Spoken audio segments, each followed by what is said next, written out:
Si la presse n'est pas libre, il est difficile de mettre en lumière les violations des autres droits de l'homme, car si les journalistes jouissaient parfaitement de leur liberté, les autres citoyens jouiraient également de tous leurs droits. C'est ce que fait remarquer Journalistes et Éthique Congo, GIEC, qui a rendu publique sa déclaration à l'occasion de la Journée internationale de la liberté de la presse, qui interviendra ce 3 mai. Selon GIEC, en effet, la presse congolaise a encore un chemin à faire pour être réellement libre.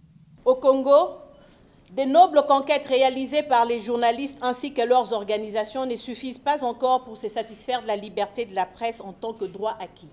Les pesanteurs politiques, socio-économiques, voire culturels, demeurent dans le travail de la presse.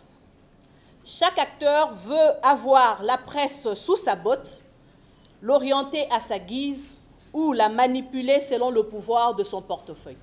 Pour que la presse soit libre, elle doit se donner des moyens. Que les journalistes soient dignement rémunérés, ajoute cette organisation.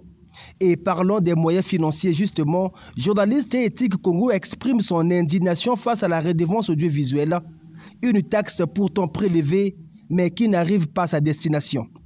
Le GIEC constate avec beaucoup de regret que les 1000 francs CFA que verse chaque foyer congolais à travers les factures d'électricité ne soient jamais parvenus aux médias concernés depuis 22 ans.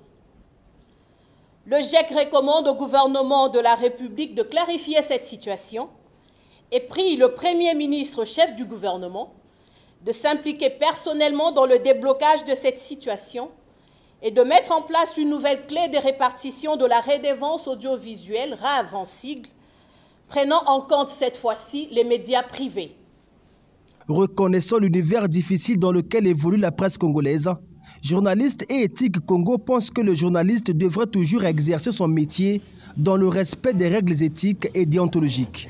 GIEC réaffirme à l'occasion de cette journée sa position consistant à promouvoir la pédagogie et la conciliation pour les irrégularités constatées au niveau des médias.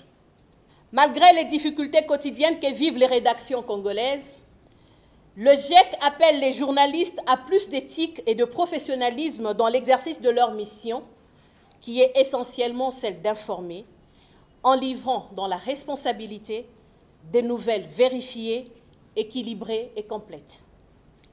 À l'occasion de la 32e Journée internationale de la presse, GIEC prévoit une formation pratique de 10 femmes journalistes exerçant dans la presse écrite et dans les web médias.